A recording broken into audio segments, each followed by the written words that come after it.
When you see the enthusiasm of every child wanting to do something, wanting to find out more, wanting to present it in all sorts of different ways, the passion that the children have and the desire to want to learn is very encouraging for us to keep working through this personalised inquiry. And they want to know more. And the information that they've remembered, a few of the comments we got as parents left the expo was, I can't believe these kids know so much. I chose the gorilla project because I have a really good passion for the gorillas, and so far they're critically endangered, so I really want to give them a voice. The coltan inside the mobile phones are affecting the gorillas a lot, and it's making them critically endangered. That's why they are nearly extinct. That's why we recycle mobile phones. The project worked in two ways: engaging teachers in exploring new ways of teaching a traditional unit of work such as endangered species, but also working with students to engage them in a new way of approaching a unit such as endangered species through an inquiry model, providing them with a big challenge at the start that leads to authentic action at the end that can lead to increased wildlife in the wild. After emailing the zoo a couple of times, they offered us if we wanted to do a Civic Action Day. That's when I went to Miss Bergen and asked her if we could take part in this to clean up our creek and our own backyard to help the Australian fur seals. We then done some further research, and the creek behind our school, Corrier Creek, actually leads to Altona Beach.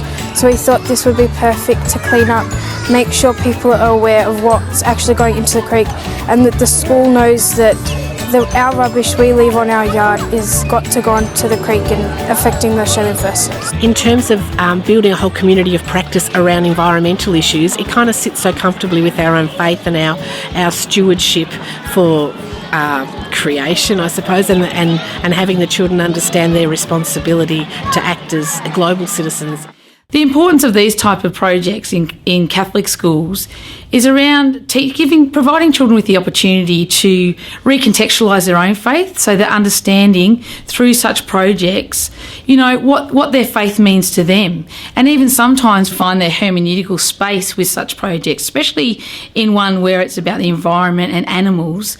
Children are able to understand that God made this earth and they are here to protect and be stewards of God's creation. You see the teachers be inspired by other teachers and by the students in other levels, and then the kids get inspired. So you actually have this shift across the whole community, and even our families, they were involved in the kids organised a mini fete, so that's got the community on board. And so I think if you can get that holistic change, that's going to impact everybody. In terms of student engagement and learning outcomes beyond that, I think their commitment to the cause, like having a really authentic purpose for their learning, and therefore wanting to show that in different ways. So they've actually transferred their learning across all areas. So some children, draw on their maths to get statistics. So it actually impacted a whole integration of learning, which I think is the best way for it to transfer in everything. So we have shifted our students' learning outcomes through this project, and the main shift has been the students' own belief in they know they're driving their learning,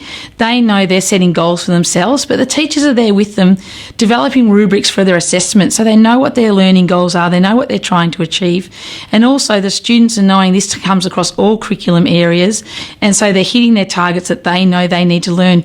By engaging in the project, we've certainly developed an awareness amongst our children of the plight of endangered animals, as well as just the animal life and environment around them. Having people ask us about what we do and how we're trying to help is just, it kind of inspires us to do more. I think any project, it's important that you do continue the links with the community groups that you're working with. So we will continue to partner with Zoos Victoria and with Corrier Creek. Otherwise, the students just see it as a one-off opportunity. And to make it real, we need to be continuing these responsibilities as we move forward.